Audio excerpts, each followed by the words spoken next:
Hello, everyone, and welcome to the special To The Point podcast trade deadline coverage here today.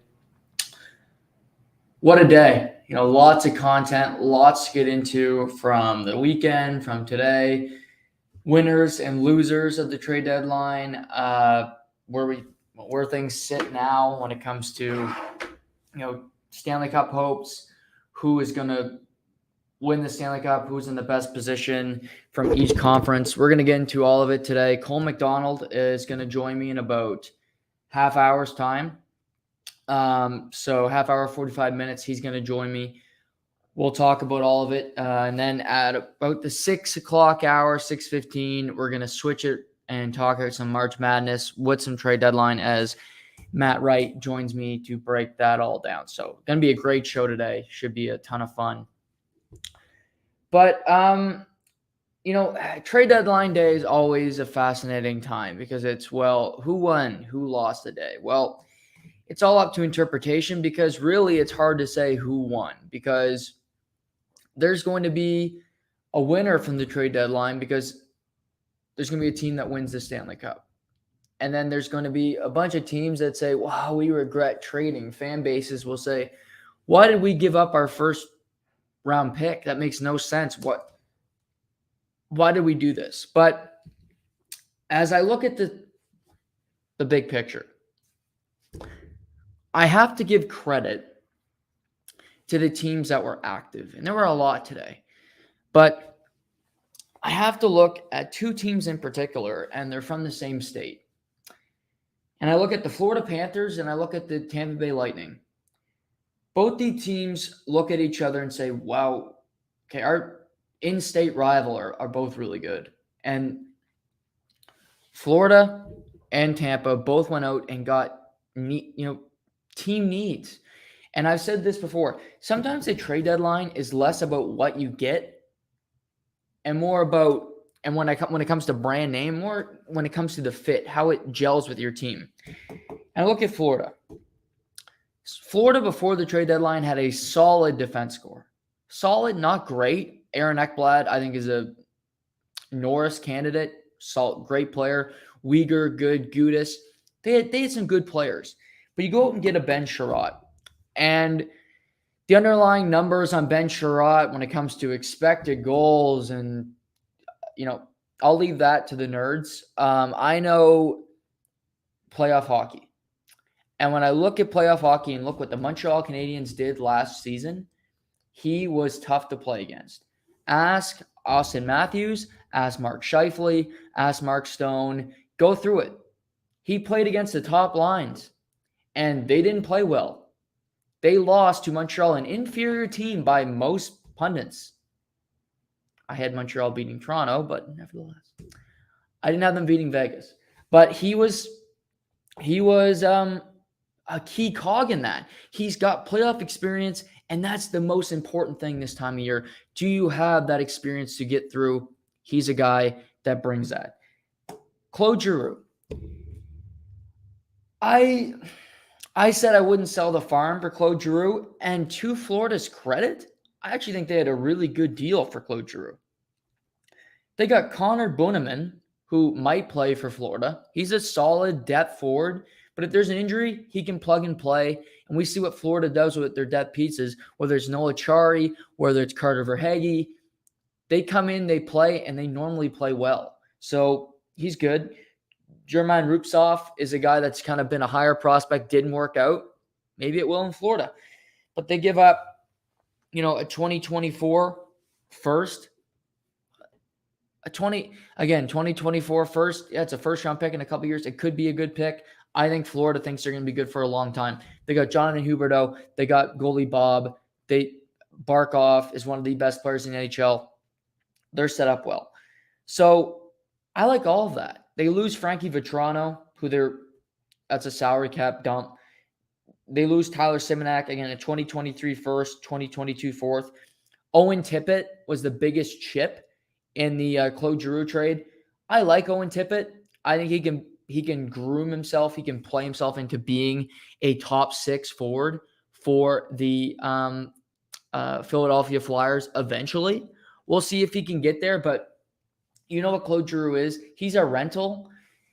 But again, if Florida wins the Stanley Cup, all these picks that people will complain about are a moot point.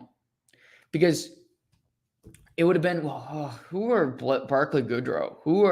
Who's Blake Coleman? Who are these guys? Well, Tampa won a Stanley Cup, so it doesn't matter who they are. They were important pieces, including scoring 7 goals, the third line, including 5 of them coming from those two men in the Stanley Cup final alone last season. And that brings us to Tampa Bay. Brandon Haggle is another version of Yanni Gourde. Tampa lost Yanni Gourde to the expansion draft. He's in Seattle. Tough loss. You lost Coleman. You lost Goodrow to free agency. It's the cap world. It happens. But you go and get Brandon Haggle, who's having a career season for Chicago. He's a gritty checker. Again, he's like a Gourde, where people don't know his name. He's not a figure. You don't look at him and say, okay, that guy's definitely a great hockey player. But he provides energy every night. He battles his ass off, and he's going to play hard. That is what you want. He's a third-line player. He's going to kill penalties. He's going to be a pain in the ass, and I think he's going to he can score a big goal. And that's all you need in Tampa. You don't need anything more. You got your Stamkoses, your Braden Points, Kucherov, Hedman. They got their big boys. Can you get those depth pieces that make the big plays when you need them? I think Brandon Haggle can do that for the Tampa Bay Lightning. They get Nick Paul. Again, Nick Paul, he's hit or miss for me. But I will say this. A team taking a flyer on a player, if it was, say Toronto. Well, it didn't work out with Foligno. Thomas Buchanan's was a miss. You could say Brian Boyle. So a lot of these flyers didn't work out. And that's not me picking on the Leafs. I'm just using an example. Well, Coleman worked. Goodrow worked. Pat Maroon worked. Corey Perry has been a success story so far. So getting a Nick Paul, I give it more of a credence pickup because of the team he's going to. Because of the success they've had with rentals, the success they've had with players coming into that system. So do I love Nick Paul as a player? No. But who do you like right now? Anybody in Ottawa? I mean, Ottawa Senators, we'll talk about them, but I mean, they're an organization. They're 2 years away from 2 years away. I mean, they're the Phoenix Suns of the NBA, and hopefully they got to hope they can have that success. But it's year after year of, Ottawa is going to be a really good team in a couple of years. Well, when's that going to end? They trade Nick Paul. But I like Florida and Tampa. Love those moves. I think both those teams, and they're going to have to play each other before the conference final, which is crazy. Because I think Florida's going to win the Atlantic. Tampa and Toronto, I think, will battle it out for that second spot. I mentioned this on Friday. I don't think Tampa cares if they finish second and they have to go on the road. I think that is completely a non-factor to them. They don't care. They'll go to Toronto. They'll win that series if they have to. I think Toronto should really be fighting for home ice. Like, that's really important for them. But do I think Tampa cares whatsoever? No. They drop to a wild card. They'll beat whoever's in front of them. Florida, Carolina, I don't think they're not afraid of anybody, nor should they be. So I like those moves. Colorado, again, probably the top team in the West by most measures. I think they had a good deadline. And again, what you give up for players only matters if you don't win, but only one team's going to win. So what I just said about Florida, what I said about Tampa giving up 2 first-round picks for Brandon Haggle, even though they do have him for 2 extra years after this one at $1.5 million. Some of these teams are going to look back and say, why did we do that? Well, I really like the Josh Manson trade. I mentioned this last week, how it's about fit. Their defense is very thin. It's very skilled base. It doesn't have that big body that you need in the playoffs. Makar is a very good player, but how do you play against Vegas? Not great. Sammy Girard, I'm not going to reiterate the point. I think he had a terrible series against the Vegas Golden Knights. He got exposed. It was tough on him. Bowen Byram, another skilled type defenseman. They didn't have a big defenseman that could handle himself a little bit. Josh Manson is not going to do anything fancy. He doesn't have a sexy play in his repertoire. But what he does do is he'll cross-check you. He'll get pucks out of the blue paint. He'll make the smart play more often than not. That's all you can really ask for. He's a smart hockey player. He'll kill penalties. I like the fit. You notice something about your team that you don't have. You say, okay, who does have it? Anaheim. Let's go get it. Bang. Perfect.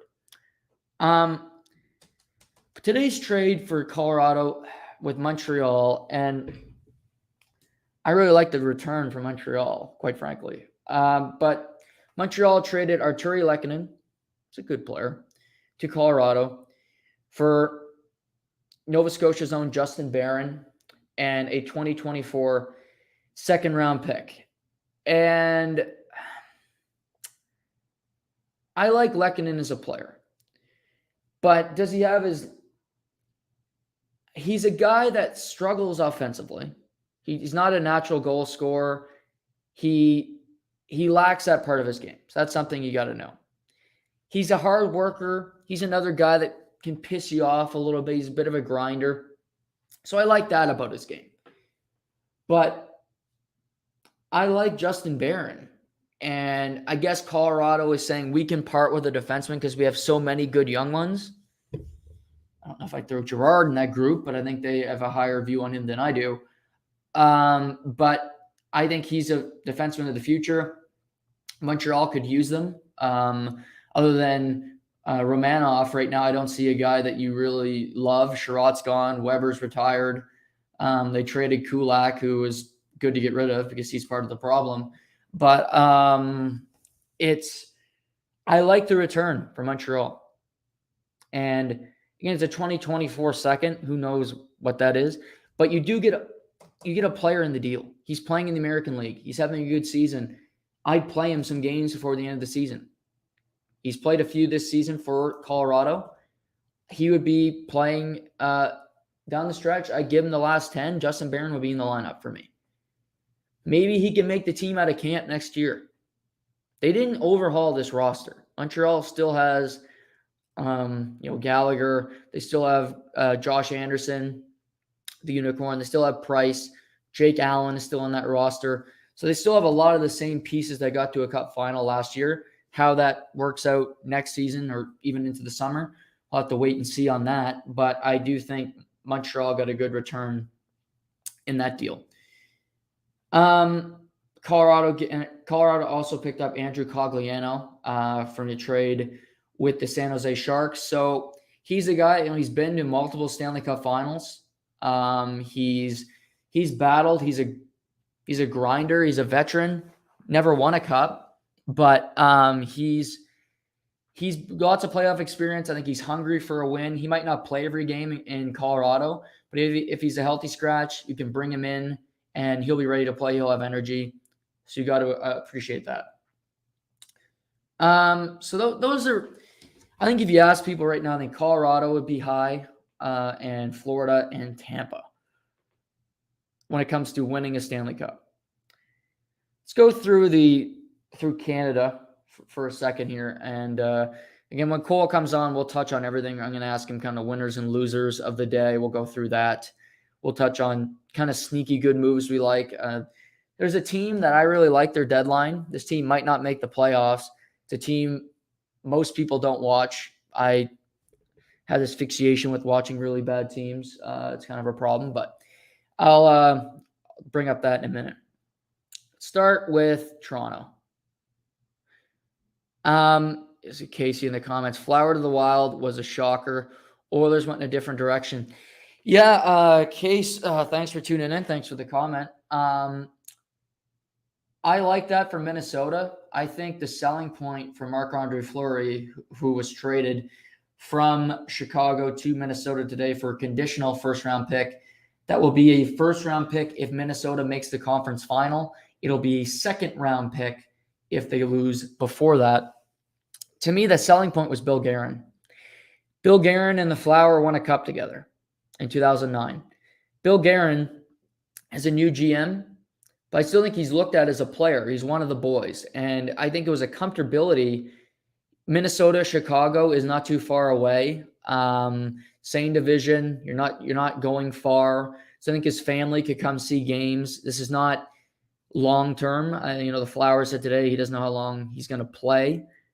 Where he ends up this offseason is an unknown. But obviously, I think for Minnesota, it's a play where if I'm in the West, I'm not that afraid of Colorado. And I realize that might be a bit of a hot take, but Colorado is a team that has some playoff success, but they often find a way to lose. And honestly, and Calgary has had less playoff success, but Calgary with their roster fears me more than Colorado. I think Calgary is a team that can get to the Stanley Cup, that can beat Colorado. If they played a best of 7, I'm sure Colorado would be favored, but in NW's brain, it wouldn't be.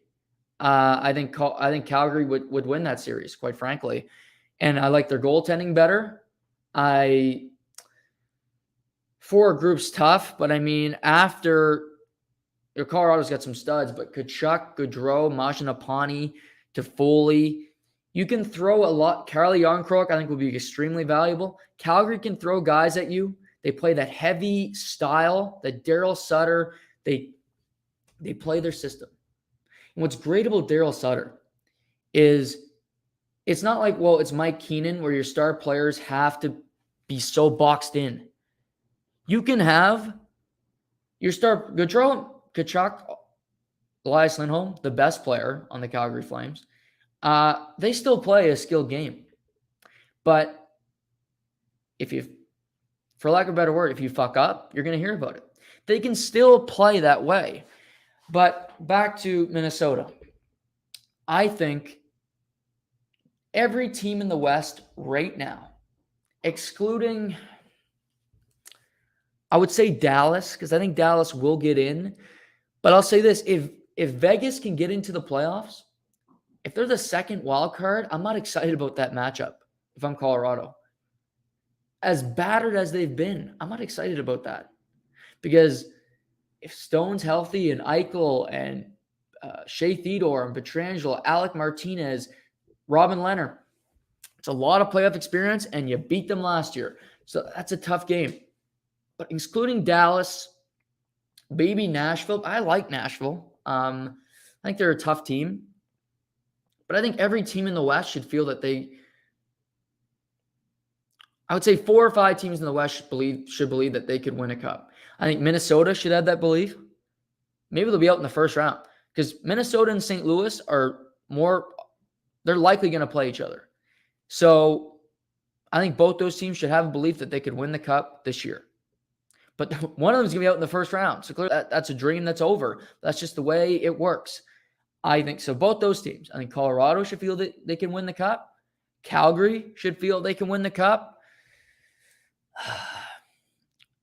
This might sound crazy, but I think Edmonton should have that same belief because you have the 2 best players in the world. Koskinen's played better lately. Do I trust him? No, not one bit. But do I trust Darcy Kemper? No, I don't. So I think there's the West isn't like the East where it's so loaded. Teams in the East had to match each other blow for blow when it came to making moves. Pittsburgh, who I didn't think would do anything, made a couple last-minute moves. They got Ricard Raquel because I feel they looked at it and said, shit, New York's getting better. Carolina is getting better. Washington probably got worse. But you look around, Tampa's... How are we going to beat these teams with our current roster? So I feel there's a little bit of pressure. Like, we got to do something. We have to do something here. But, yeah, I like that Minnesota move. And I'll touch on another trade that they made today that I like with another team. Start with Toronto. Why not get this over with? Toronto had they had an interesting deadline. I'm going to start off by saying this. I don't fault the Leafs, the Oilers, any team that needed a goalie at the deadline for not getting one. And here's my reasoning. There was no goalie available other than Flower, who had a full no move, so he wasn't going anywhere unless he wanted to. That was going to change your franchise. That was going to win you a Stanley Cup because of your goaltending, and I firmly believe that. I look around. Could you have traded for Martin Jones? Yeah. Toronto's in the same position. So is Edmonton. You have bad goaltending. You have a number 2. Okay. Alexander Georgiev, he's a good goalie. He's not winning you a Stanley Cup. He's not pushing you over the top. He's a backup goalie at this point. And why would the Rangers trade he's a good backup. Why would you trade that? You're trying to win a Stanley Cup. You want depth in that position. So that wasn't happening. Could James Reimer was out there. I mean, Leafs fans would have hated that trade the second it came in. So that's not even worth discussing. I just don't see the guy that you go, okay, we're winning the cup. There's a move here. This is the move we had to make. I just don't see it. So looking past that, Toronto went out and got a defense.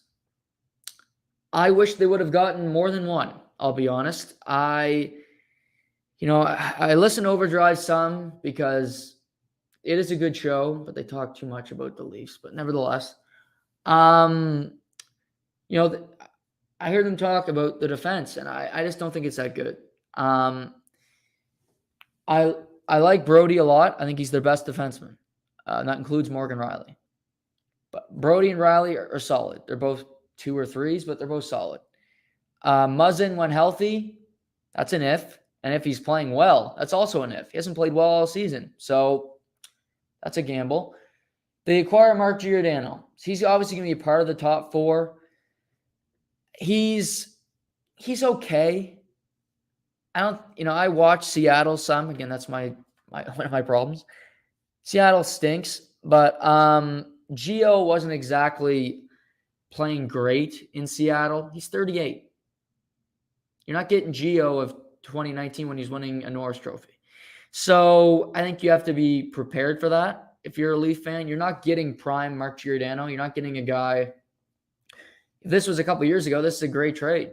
I think even the O-Dog said it today on the trade deadline special on the Mothership that this would have been great if this was 5 years ago.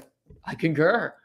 But this is kind of a Leafs habit to acquire guys when they're out of their prime. But he's better than what they had.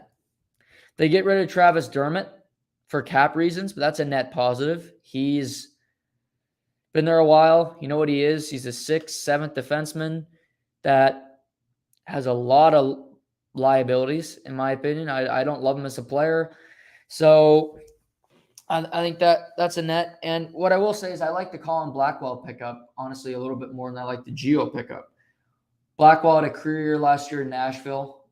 He's just a hard-nosed player. He's going to play bottom 6, but I look at their bottom 6. I don't like Engvall. Simmons looks long in the tooth. Mikheyev's a good player, but I think Blackwell can play a third-line role easily. Spezza even looks a little long in the tooth right now. But Blackwell gets you some more depth. You don't have to play Pierre Engvall every night, who brings very little to the table. So I do like that. Tough day for the Leafs because they did try to add a goalie. The KHL goaltender of the year, Harry Sateri. And that is his real name, Harry Sateri. But he was claimed on waivers by the Arizona Coyotes today. So the Leafs did try to add a goalie quietly under the radar, but Arizona scooped him up. And now they're left with Eric Shalgren, Jack Campbell, who's still a week away, and Peter Mrazek, who they put on waivers yesterday. So it's who you got. You're still left with your 2 guys. You got to hope Jack Campbell can find it. If not, you got Mrazek under contract coming into next season for 2 years, and you and Jack Campbell's an unrestricted free agent. So in a way, you're telling Jack Campbell, if you want a long-term extension, even if you want a short-term extension, you better play well in the playoffs, because otherwise you're out of here. So I would give it a B minus, trade deadline for Toronto. I'd like another defenseman. Justin Braun went to the New York Rangers. He's not a great defenseman. He's not life-changing, but he plays bottom six. I like him better than Liljegren. Quite frankly, I like him better than Sandin, and they got bad news on Sandin today. He's got a knee injury, long-term injured reserve, so who knows how long he's out. So, again, you got to play guys that aren't really NHL ready. That's problematic, and they have little depth in that position. So, don't love that. Edmonton.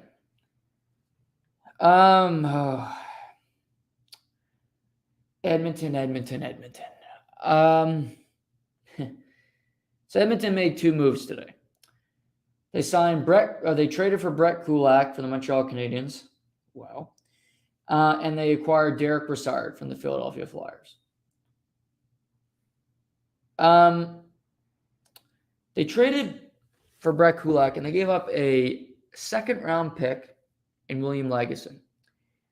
Well, I can say this. You never know how good draft picks are going to be. It's going to be pretty hard for that second-round pick to be worse than Brett Kulak. Let me just say that. How the Montreal Canadiens, got a second-round pick in 2022, this coming draft, for Brett Kulak is beyond me. Ken Hughes should already have won GM of the Year just for that deal alone. Brett Kulak, the guy in the playoffs last year who they couldn't play because every time he touched the puck was like a hand grenade, just throwing it up the middle. They get a second-round pick for him and a young defenseman.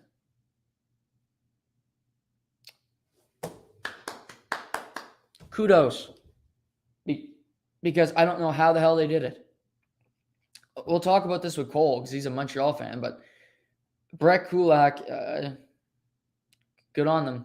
Brassard is a playoff guy. He does play better in the playoffs, so they get him for very little. He's a guy that's, he's a good player when he wants to be. I think he's bottom six now. He'd be a third-line player for Edmonton. He's better. He's a better alternative than a Turris. So I do think you get some depth down there. And hopefully you can add some goal scoring to the bottom six, which has always been a big issue for the Edmonton Oilers. I just hope that Brassard getting a roster spot does not take away from friend of the show, Brad Malone, who was recalled from Bakersfield today. He might actually be in the lineup tonight for Edmonton as they are in Colorado to play the Avalanche. I'll wait for Calgary because I think this had such a good Ottawa. Ottawa trades Josh Brown for a seventh and Zach Sinshin from the Boston Bruins. So, again, a guy that's not really an NHL player yet. So they trade him. They re-sign Anton Forsberg. But what really was perplexing, and I think it's the worst move at the deadline, even worse than Kulak, was Ottawa acquiring, and I still can't believe this deal went through, but acquiring Travis Hamonic for a third-round pick, and Hamonic has another season on his contract at $3 million. Hamonic has been, let's say, flaky the last couple of years in Vancouver, wherever he's been playing. He's had problems with family and quitting the bubble and just yada, yada, yada. He's had so many issues. So I don't know. Ottawa's again, I could do a full show in Ottawa and how it's just media attention, how, this team's so good. Walker, worst overpay. Edmonton getting Kulak or Washington getting Yeah, Walker, your Caps, they didn't have a great day either. But I feel like it's tough for Washington because I think they know they're the worst team in the Eastern Conference. And it was really hard for them to push them above the other teams. So they had to make like a half-hearted effort, but you weren't going to improve your goaltending, which is a problem. You weren't really going to improve your defense core, which is a problem. You weren't really going to improve your depth scoring, which is a problem. So you go get Johan Larsson, who's basically a suitcase. He's in a different team every other year. And Marcus Johansson's basically a suitcase too, but he seems to get dealt every deadline. But I don't love Washington. Didn't have a great day. They get two players that don't do much for me. But I see we got our trade deadline expert on the line, so we're gonna bring him in. Cole, how are you? Good, yourself? Good. Pretty busy day. I didn't expect it to be this busy on the deadline. No, big day for the Habs. Yeah, it was nice to see though. Lots of trades. A lot of times you get stuck around watching nothing, and it kind of sucks. Right. Let's start with Montreal because I agree with you. I think they had a really good day. But what'd you make of their deals and kind of the return they got for their deals today? I think they had really good return, honestly. If you ask me, if you would have got that for Kulak at any time of the year, no. When he first arrived, whatever 6 years ago or whenever it was, maybe. But I think he might have been a waiver pickup at that point. But I haven't seen him play second round hockey, in my opinion, in a while. Plus Lagesson back. Honestly, I think Lagesson for him would be a fair trade. Kind of both depth defensemen. You get a little younger with, is it Lagesson or I don't know how to say it, but Yeah. Yep. I don't know. Those two are kind of equal in my opinion. And then you get a bonus second round pick on top. And I get Colorado second round pick and Lehkonen. That's going to be a late pick. But yeah. I hope Edmonton goes far in the playoffs, but that might be a lower pick. Right. Yeah, that might be even in the teens if they lose in the first round. So, I remember we were texting about this, and I said, "There's no way if Montreal gets a first for Lehkonen, I'll buy 40 cases of beer because I just can't. I can't see that happening." But they get a second, and they get Barron, which honestly, Cole, draft capital is great, but Barron, you're starting to see what he can be. I think that's even bigger here to get a player that could be on the roster as soon as next year. I agree. I would have took Barron straight up for Lehkonen. Yes. Especially being a right-handed shot in Montreal. Hard to find a good right-handed shot defenseman. I think he's a good player. I'm not sure if he played for Ducharme. I know Ducharme's gone, but I could have seen that trade happening before. Right. Yeah, kind of some background there, but what a great move I find by Hughes. Yeah, I think great first deadline for him, and I see the press conference they're having now, and Vinny Lecavalier just kind of slides in there. I don't know what he really had to do today when it comes to any of the work, but he'll take the credit. Yeah.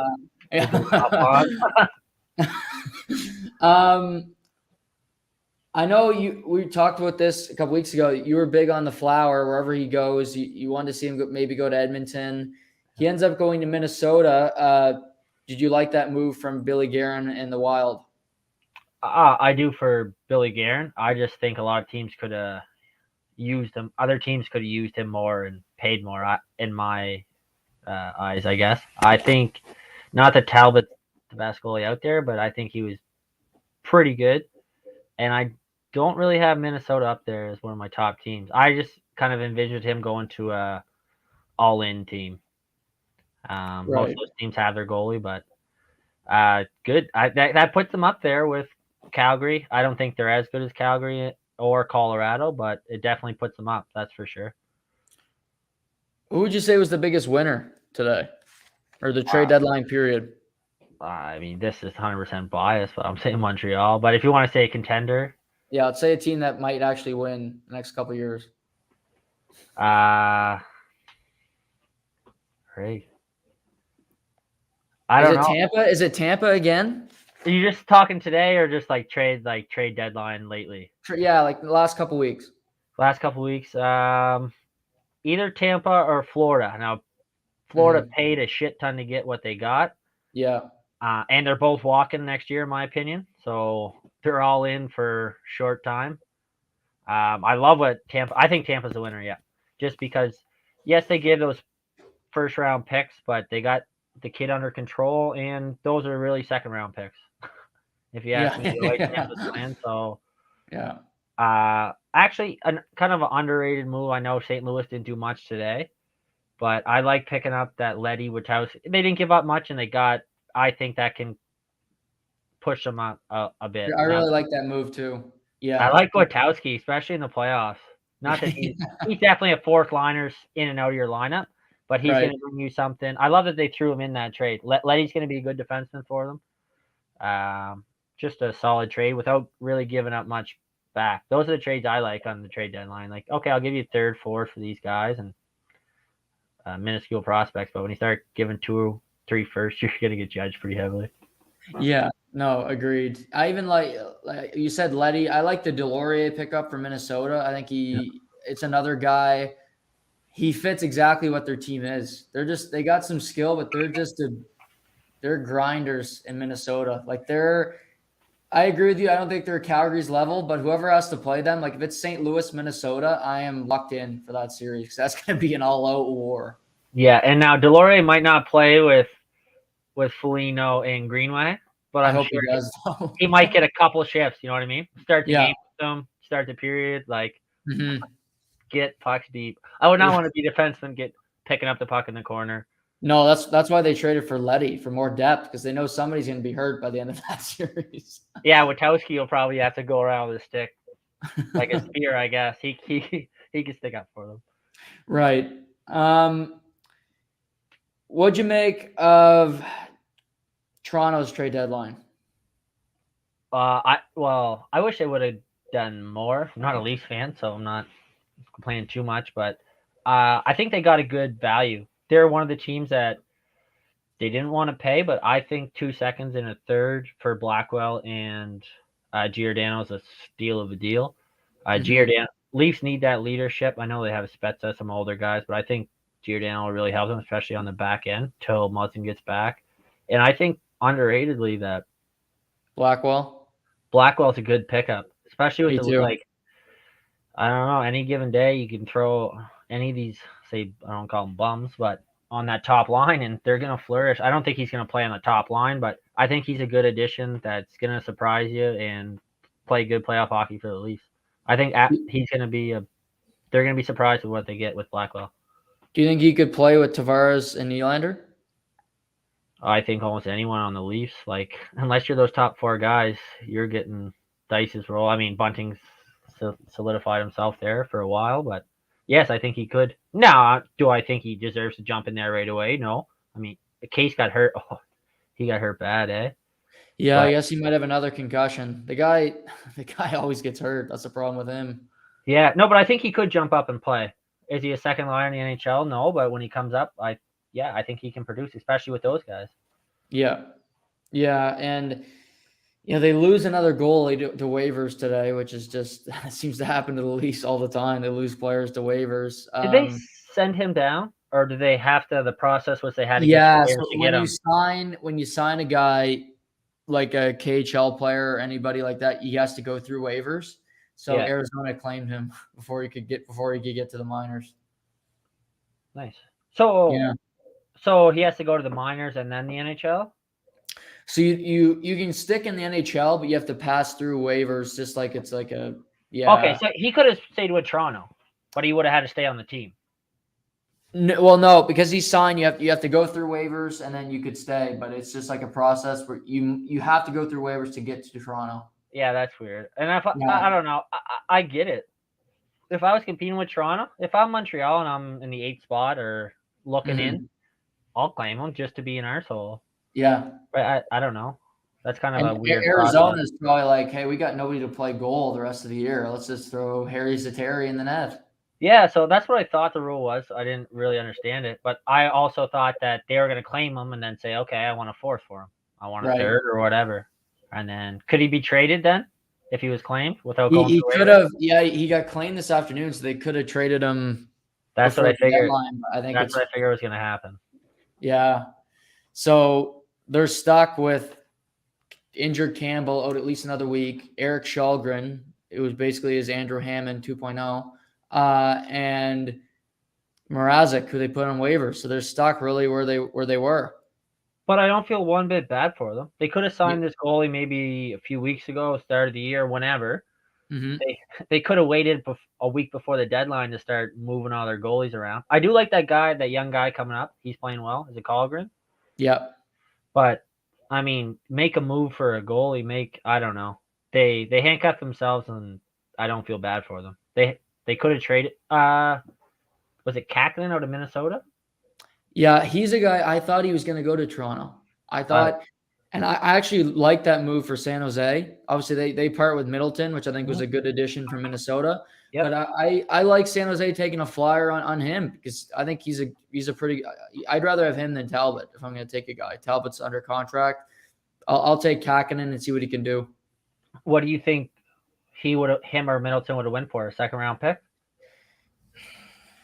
Like I think the Leafs could have got a goalie here. I don't know. Me too. What I agree. I just maybe they're saying, and I wouldn't necessarily disagree. Kakinen is basically another Jack Campbell, and if you're gonna lose, you'll lose with the guy you know than the guy you don't.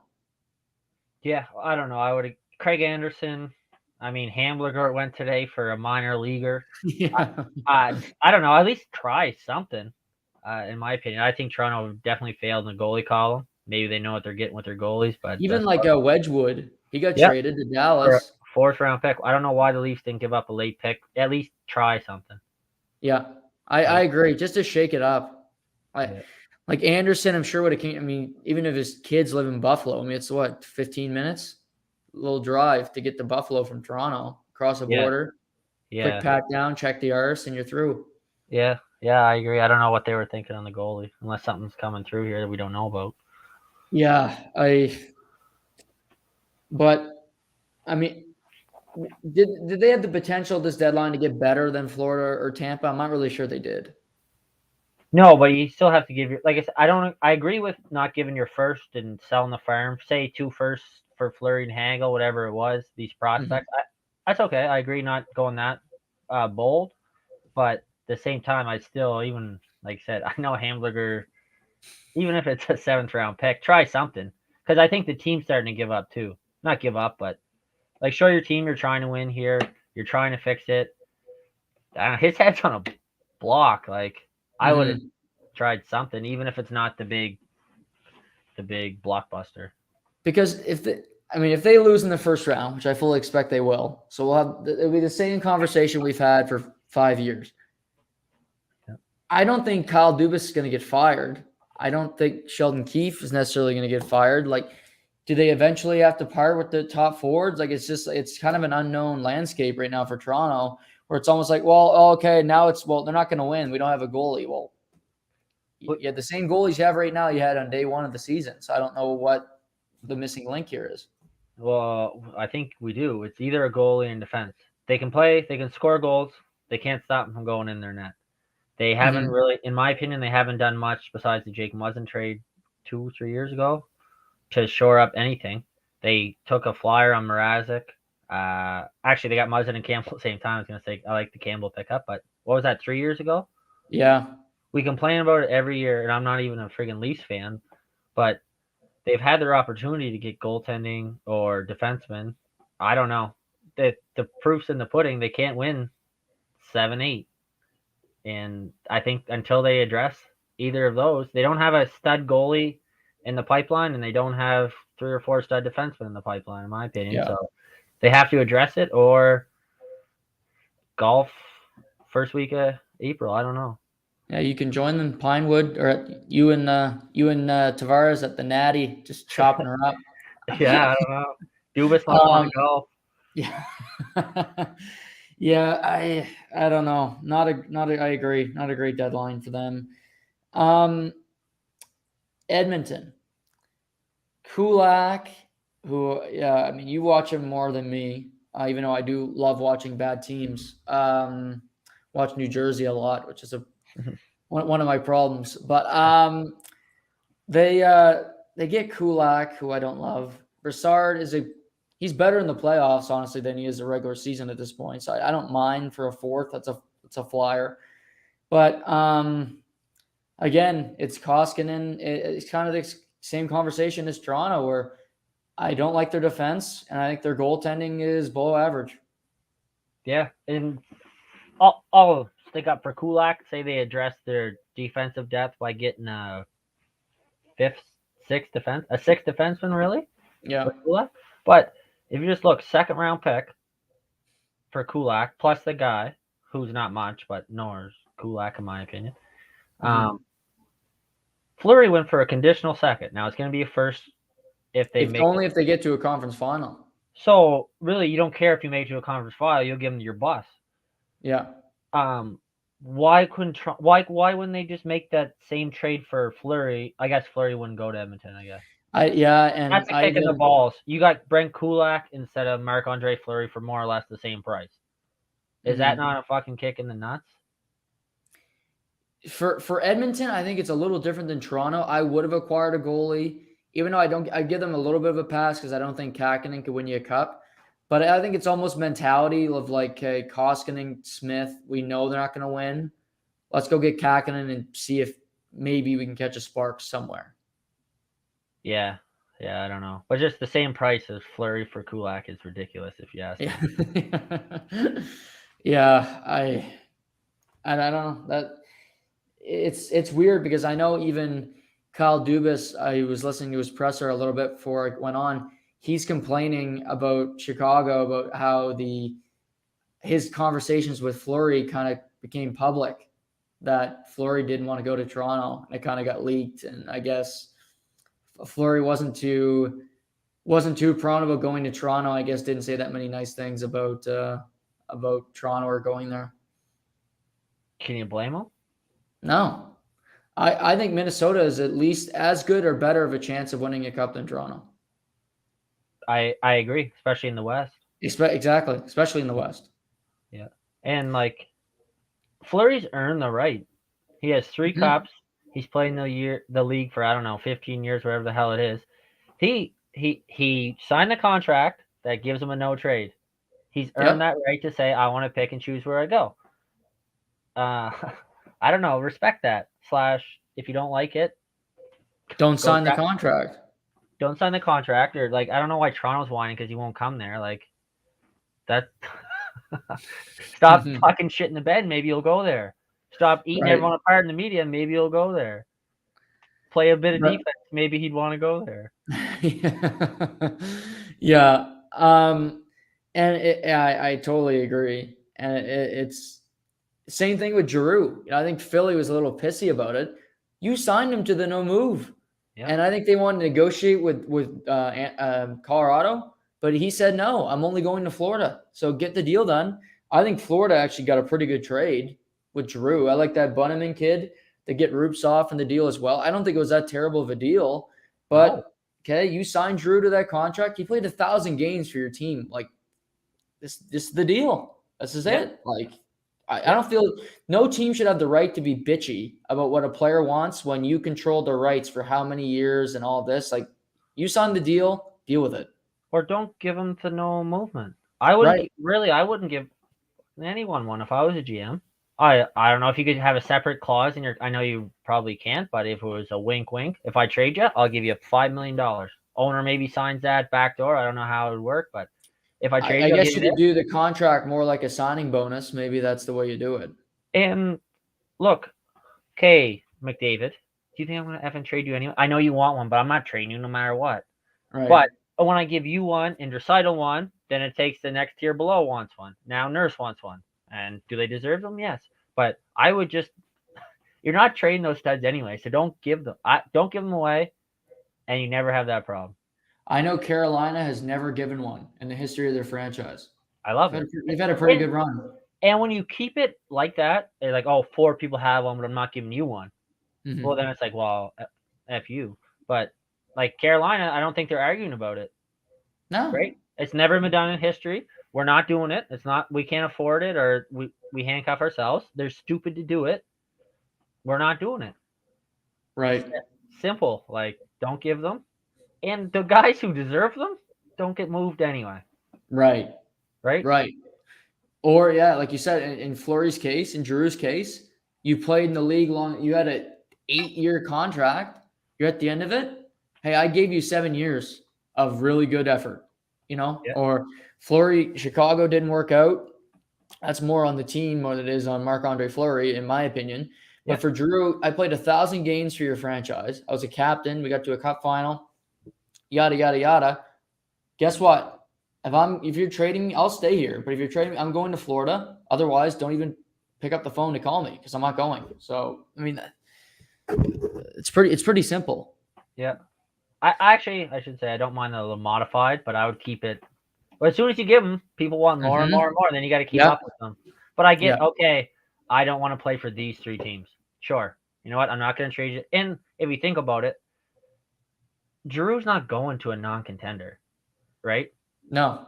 Like, he's not going to be shipped to Arizona or Montreal or one of these teams this year. Seattle, like. So really, if you're getting shipped to a contender anyway. What's the big deal?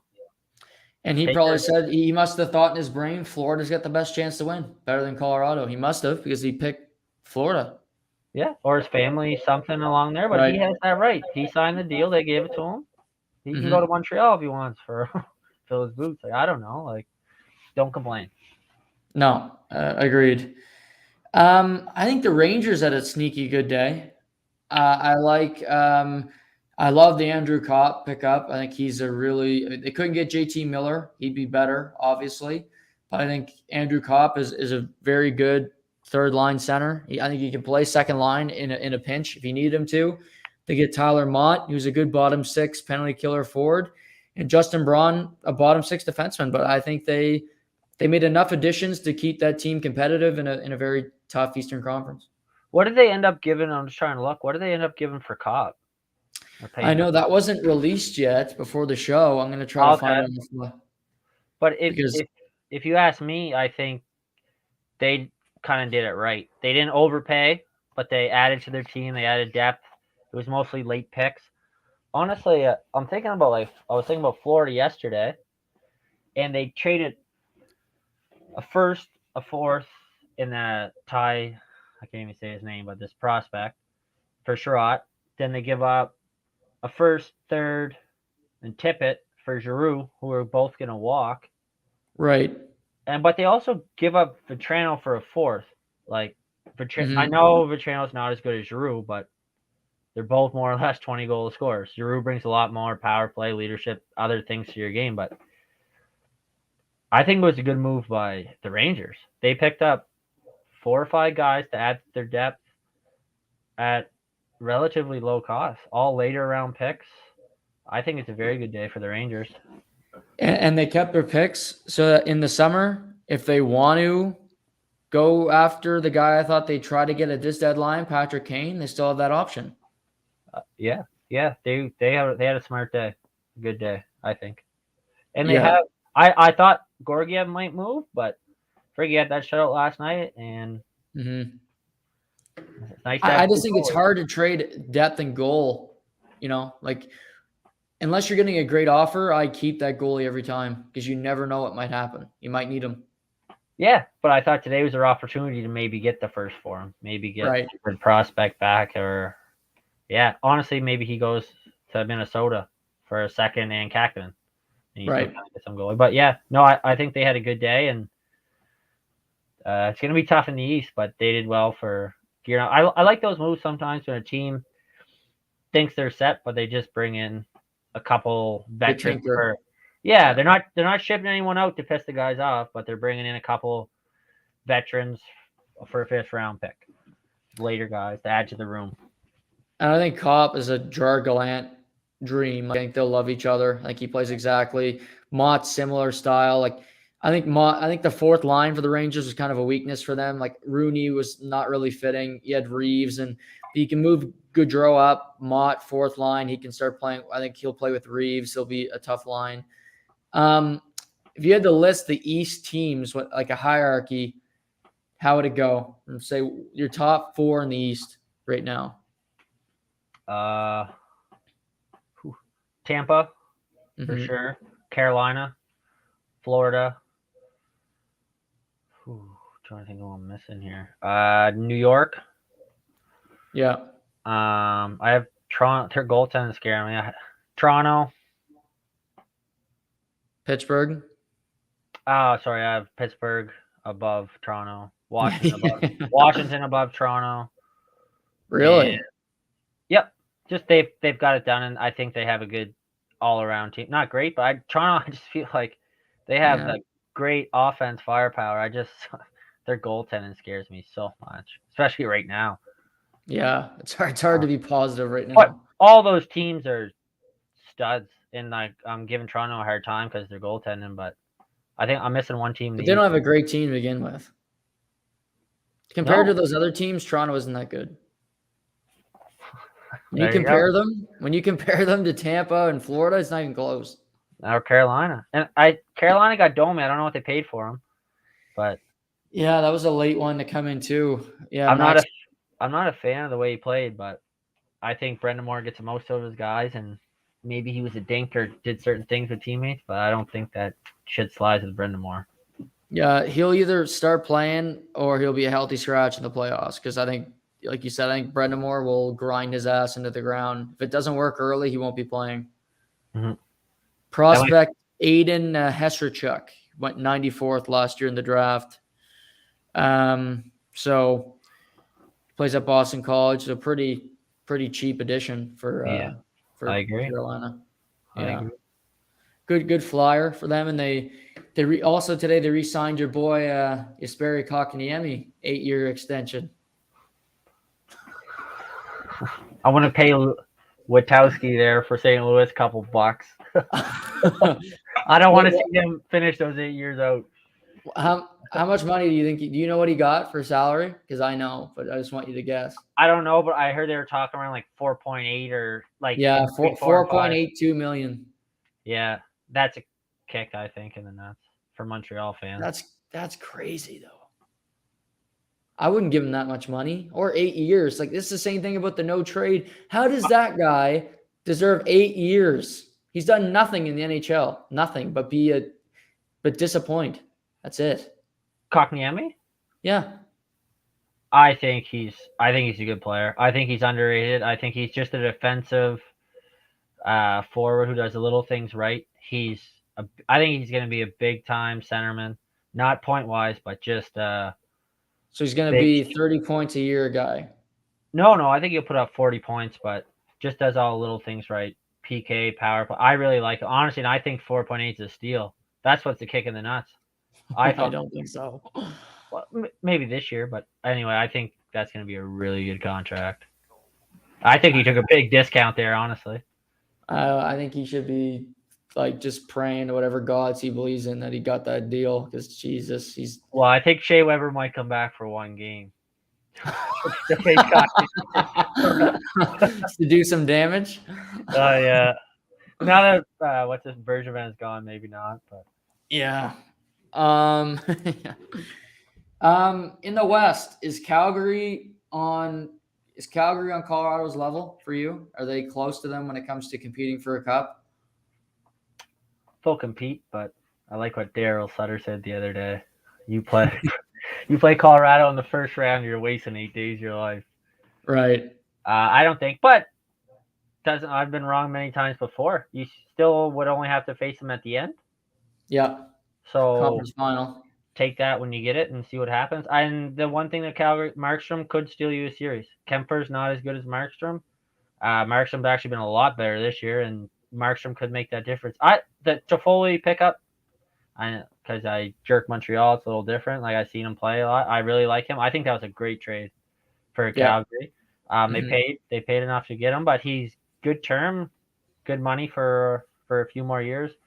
I think they're gonna love him. He's gonna fit in well there. But I don't think anyone's coming close to Colorado, especially when they picked up Manson. Yeah, their defense I like that pickup a lot. Unreal. And what's the name? McDermott. And I know he's more of a number 7 or 6, whatever, but those two guys in the playoffs, you're not gonna pull a fast one on them. Yeah, I like their team more, and I think it's more about fit than like Manson, Lehkonen, Cogliano is another guy they got, but I think Manson. You just look at their team. What they lost last year because they got muscled, they got pushed around. Like Gerard and Makar and Byram, like they're all skilled, but they're smaller guys. Like with all due respect to them, I mean they're great players, but I think Manson. You mentioned Curtis McDermott. They got guys that can now throw a check, that can cross check a guy, that just bring something different to the table. You want to have diversity on the back end, diversity throughout your lineup. And I just think they noticed we need another guy like this. And Manson fits the bill, and I think he's really good. I just don't think people watch Anaheim, but I think he'll be appreciated in the playoff run. I agree. And they got Murray and Jack Johnson. They just have some depth now. They have lots of defensemen that can play. I don't know how many they actually have. Is Byram playing? I'm not He's sure. still injured, but I think he'll be back for the playoffs. They have like if They got Eric Johnson still. Eric Johnson first overall. Yeah. Byram was what, fourth? Fourth. Jack Johnson was third. I know he's not third now. Makar third.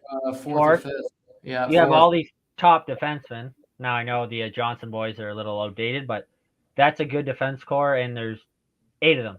Where Montreal, say last year, I know they are nowhere near Colorado, but they make it to these teams that are going to win. Depth is huge. Montreal's playing Gudbranson last year. They picked him up for a 7th round pick.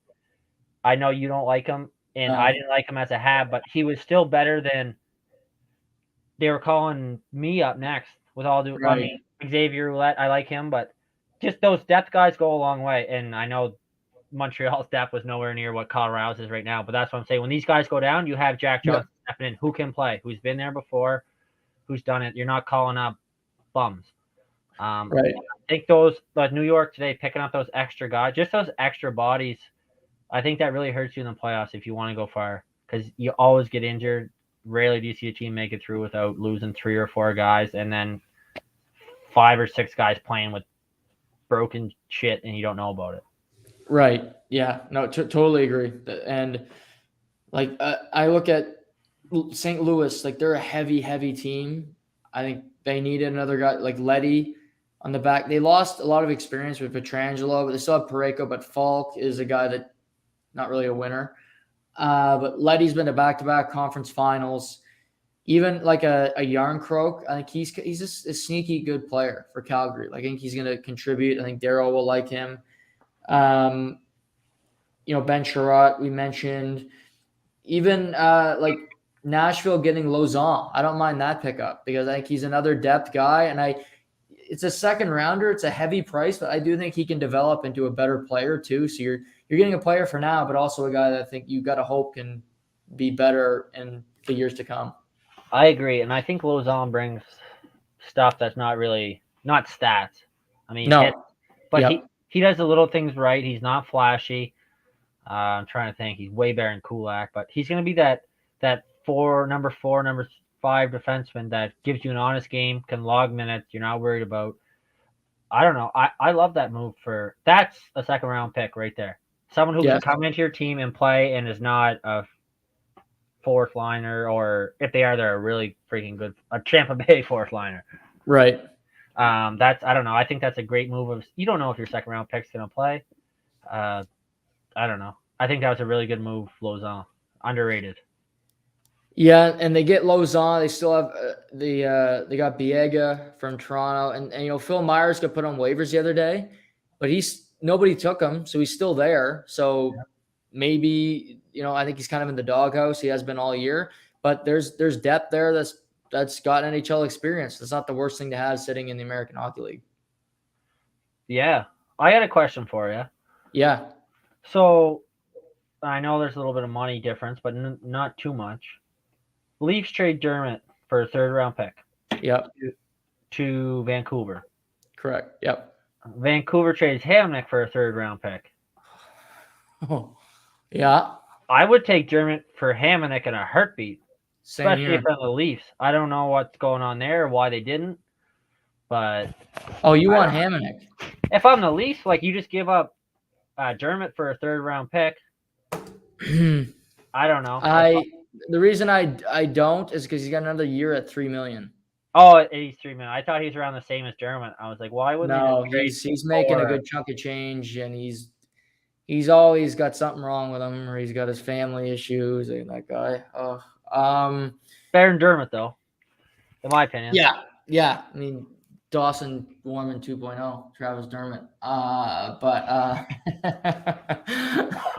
we love Dawson, but I mean that's my player comp. Travis Dermott. But yeah, what's Ottawa doing? Hamonic for another at 3. Like, what are they doing? Is that like get to the floor money or what? Wouldn't that be so defeating if you were a fan? Like, if that's what it is, like, we got to get to the floor. Let's go get Travis Hamonic, who can't play. A fan? You imagine poor Hamonic? Yeah.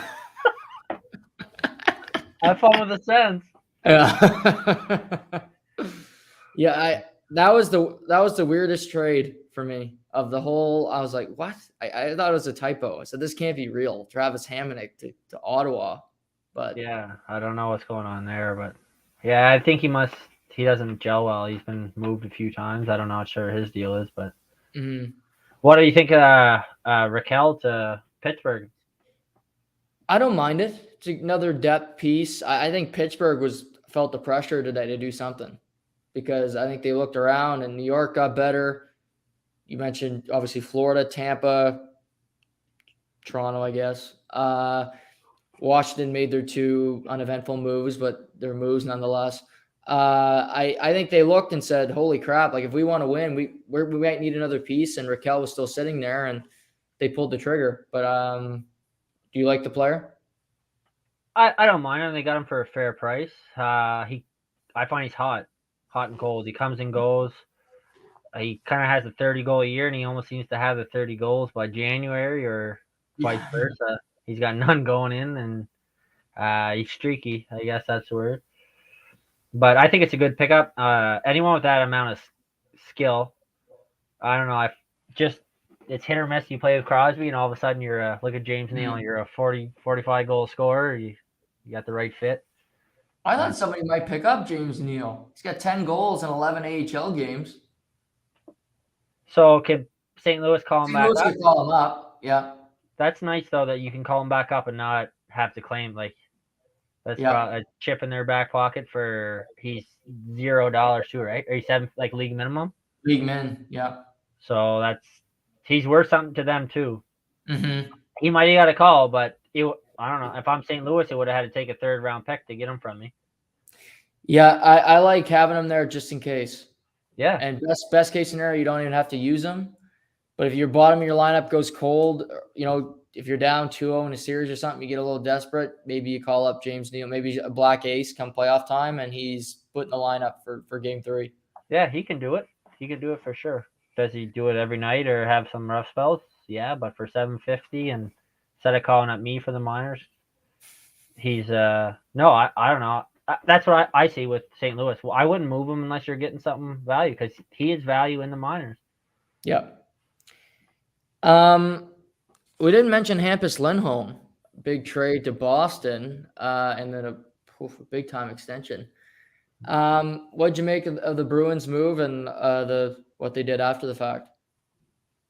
I hope they knew they were getting the extension before they paid all that. I thought it was an overpayment for a rental. But when they got the extension, I think they kind of knew or had an inkling of what he wanted. I think it's a very fair deal. I think it was smart by Boston to do that. Their window's closing. Any of these closing window teams, I think I don't mind giving up my prospects and picks. They got a couple more years left. Those picks aren't going to be very good. And he's a number 2 defenseman, maybe a number 3. Mm-hmm. And you got him for a fair price. I think it's smart. Those 1st-round picks might be me and you. So who never play a game. They give up their 1st-round pick last year, which I might have steered away from that. But you got to pay to get these top guys. He's going to play. Boston is not great at drafting 1st-round picks. No, exactly. Look at those 3 they had back to back. Yeah. They don't know how to So pick high. I mean, that's a good thing for Boston, but they yeah, haven't had high I pick. don't mind it either because you got McAvoy, Carlo, and Lindholm now, who are a pretty good 1-2-3 punch. Um, that's pretty solid top three. I just don't know where they sit in the East. Like I think if they play Florida, I don't see them beating Florida in the first round. Would you prefer to play Florida or Carolina in the first round? Florida. See, I'd prefer to play Carolina. I'm scared shitless of Brendan Moore. They Yeah. don't make a mistake where I think Florida you might get they haven't done it. They're still nervous, even though they're a damn good team until you do it. Now Tampa's I find let's say cocky. They deserve to be. But I don't know. They haven't done it. They haven't got to any of these levels that the other teams have. And Giroux's a good player, but what's he done in the playoffs? Not much in the last decade. So I don't know. I hope best for them, but I wouldn't want to play Carolina. They just play so friggin' hard every night, and they play the right way. It's tough. It's gonna be tough to beat them in a 7-game series. Yeah, I agree. I like Florida's roster a lot, but I see what you mean. The way they play structurally, you can definitely get more odd man rush opportunities. They play more haywire style, their defense and the way they set up. Hopefully Sherratt can kind of help them a bit in that manner. And obviously Florida's biggest break of the weekend was obviously Aaron Ekblad, because when I saw that injury, I thought he had broken his leg or something, because I felt terrible because that would have been the second year in a row he'd missed the playoffs. But thankfully, they expect him to be back, maybe even by the start of the first round. So, how about Freddie Anderson? Do you have any concerns with him in net for Carolina?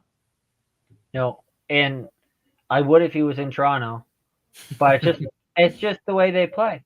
He's Yeah. not gonna get 6 breakaways a game. He's not. It's gonna be a 2-1 hockey game, a 3-2 hockey game, maybe 5-0 Carolina, but they're not going to give you these opportunities. They're quietly good. Those defensemen, Pesci and Slavin, and Yeah. they're deep too. They're deep on the back end. They're deep everywhere. And if they make one mistake, they're going to pay the price of Brendan Moore, and nobody's willing to do that. They're not cheating. They're not flying the zone. They're not doing any of that shit. No. Because Rod the Bod's going to put them through the fucking boards if so. And Yeah.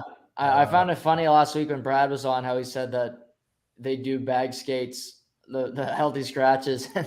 Brendan Moore would skate by him when they're bag skating. after he pumped iron for 2 hours. Yeah. Yeah. Yeah. No. You got to respect The dude's built different, that guy. He'd be some intimidating to play for, because if you weren't working hard, I'm sure you'd hear about it. And he'd And at the same time, though, I'll bust my balls for him because right. he's putting in the work too. Mm-hmm. Yeah. Teams that were kind of quiet today, Winnipeg gets rid of Kopp. They added Appleton, Vancouver. They're still kind of in the playoff mix. Vegas is still there. These teams on the fringe, did they need to do more? Did they need to sell? Like, how do you look at these teams that are sort of in the mix, but a lot of these teams are going to miss the playoffs? I honestly thought I'd see Dylan go From Winnipeg. Yeah, and I thought he was going to go back to Washington or another team. I think he would have been a great pickup. I think he's better than Manson, honestly. He's not as tough, but he brings a little more to the other side of the game, I think. I think he would have been. Imagine Dylan in Toronto. That would have been a nice pickup. Holy. He'd be too big and strong for that decor. Yeah. You need to be 5'8". Yeah. Yeah, I don't know. I really thought he was an underrated guy that could be moved. And teams that really, if I'm any of the 18 teams or 16 teams in the playoffs, I'd be calling on Dylan. Agreed. And you can give a defenseman back if you get him. He's going to play. He's got some term left, reasonable term. Vancouver, I thought Halak would be moved. I guess it's because nobody wanted him. Yeah, but okay. But look at this. Why the F didn't Toronto at least kick tires on him? Okay, nobody wants him. Then what? You get him for a 6th if you're Toronto? And even like a conditional 6th. No, like I don't know. Especially Toronto. Holy God. Somebody should somebody should check on Sheamus now that I think about it. No, he was real happy. I texted him yesterday. He's all fired up. Mark Giordano. Oh yeah, now he wants to golf in June, does he? No, it's June, early May. Yeah. Well, yeah, I guess. Yeah. Yeah. Early, don't sell him short. He's got a few weeks in there. He's got to fill, Cole. Like he's Yeah, got. no, I feel for Shay. I really do. Yeah. Okay.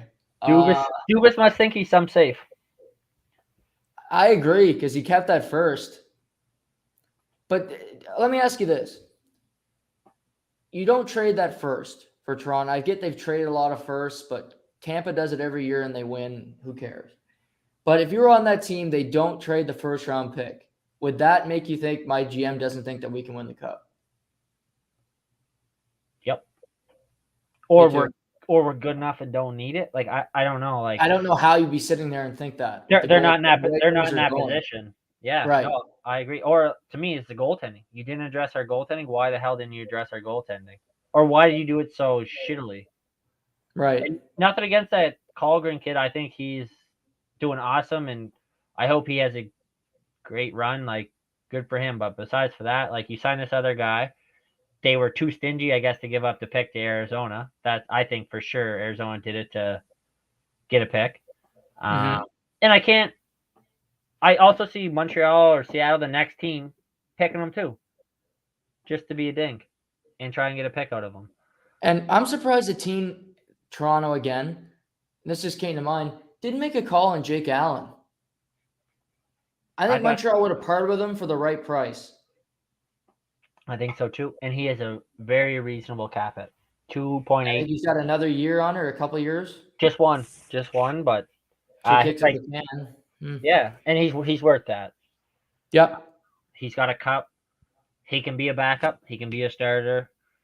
Is he the best goalie in the league? Nope. But he's better than Campbell. He's better than what you got. Yep, I agree.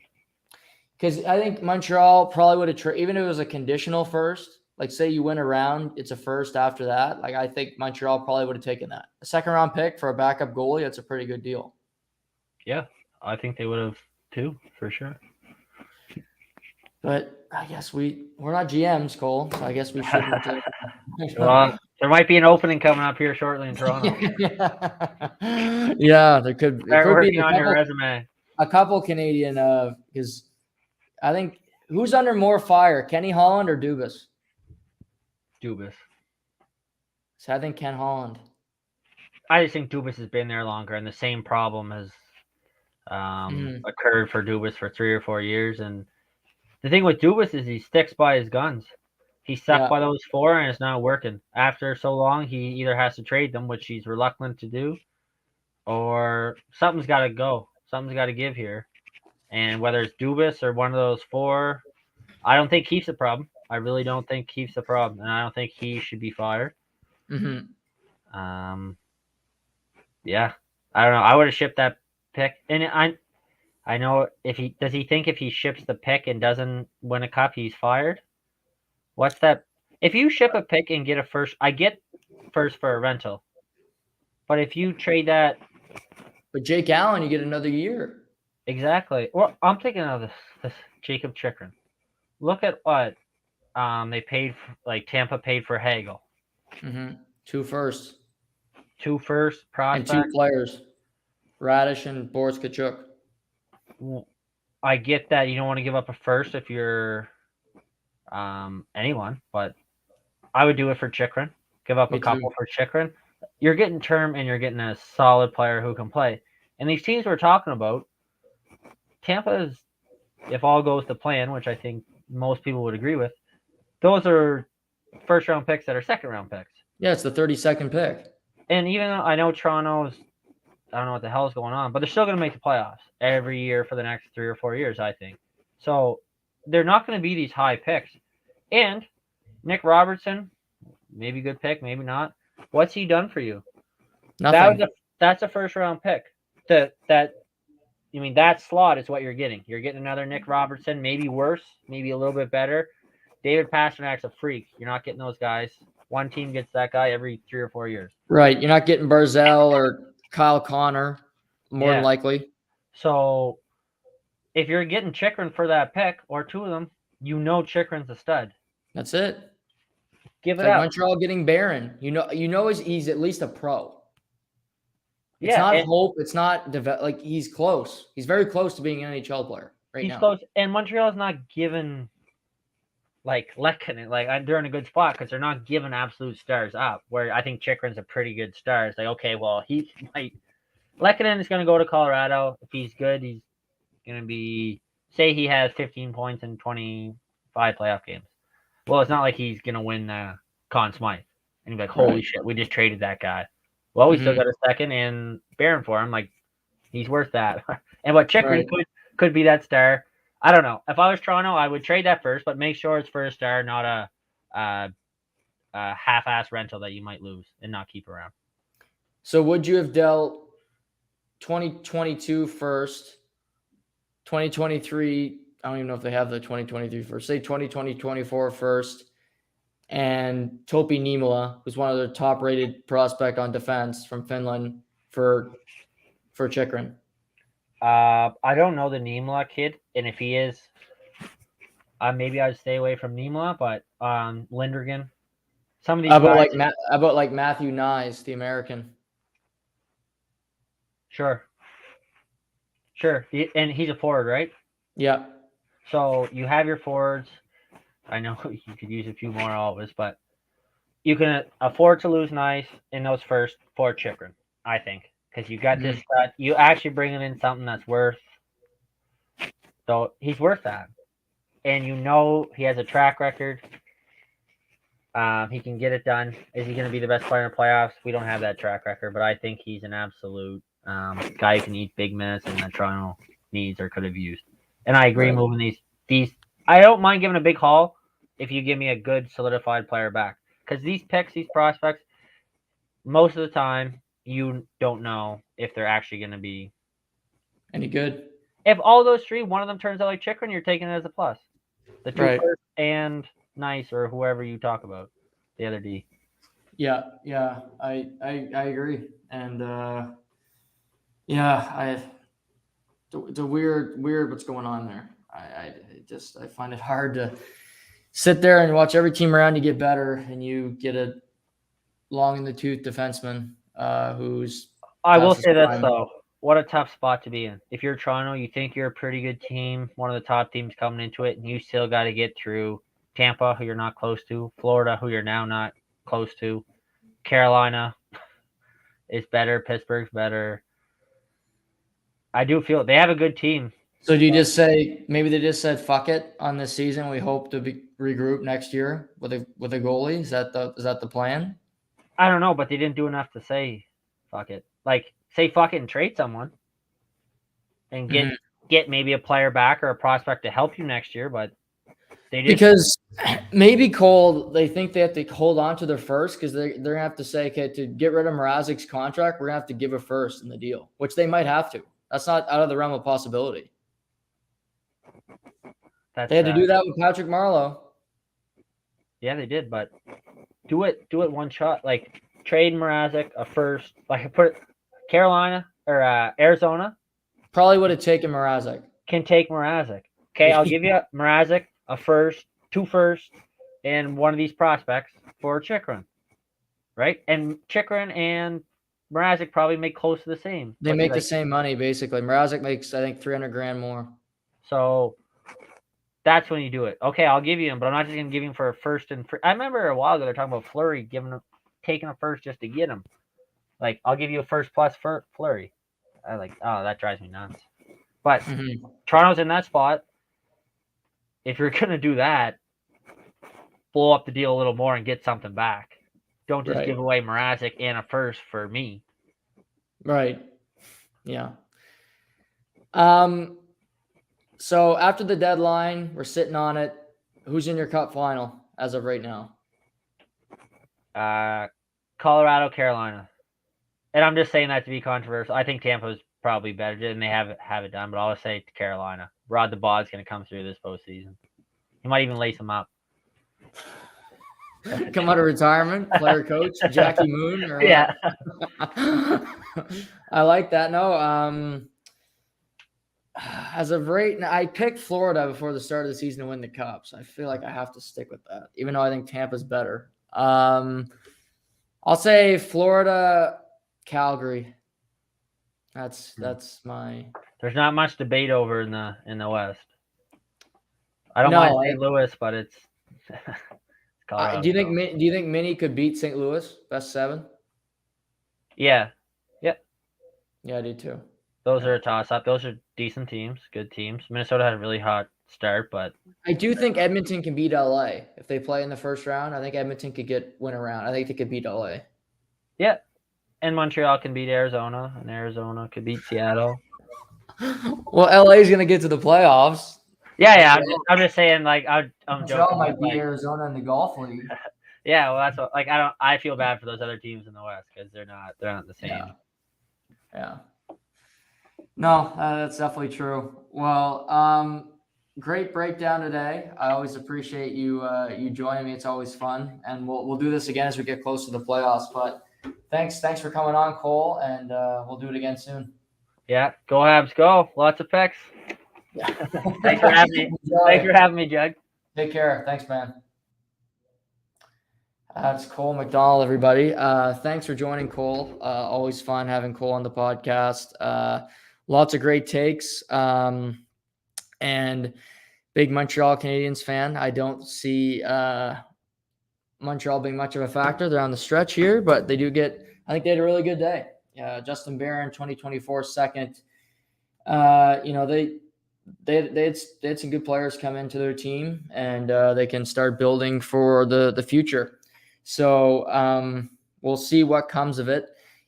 But trade deadline is come and gone. We're now looking ahead to teams, and with that, Matt Wright's going to join me here in a hot second. We're going to start talking about March Madness, so that's also ongoing. This past weekend I watched a lot of college basketball. It was almost I thought I was watching too much, but then I said, no, it's college basketball. There's never too much of that. But I see he's on the line, so we're going to bring him in here.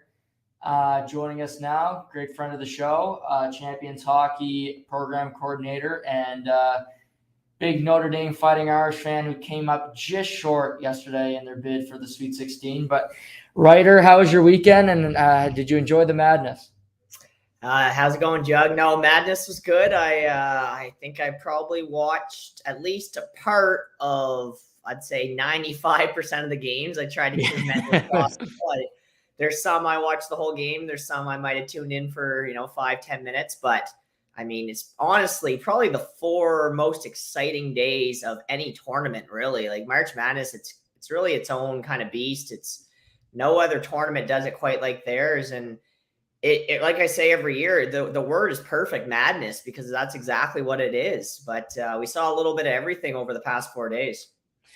Yeah, certainly. And so if you had to sum up kind of the big storyline of the weekend, if there's one thing that you had to pinpoint, what would it be for you?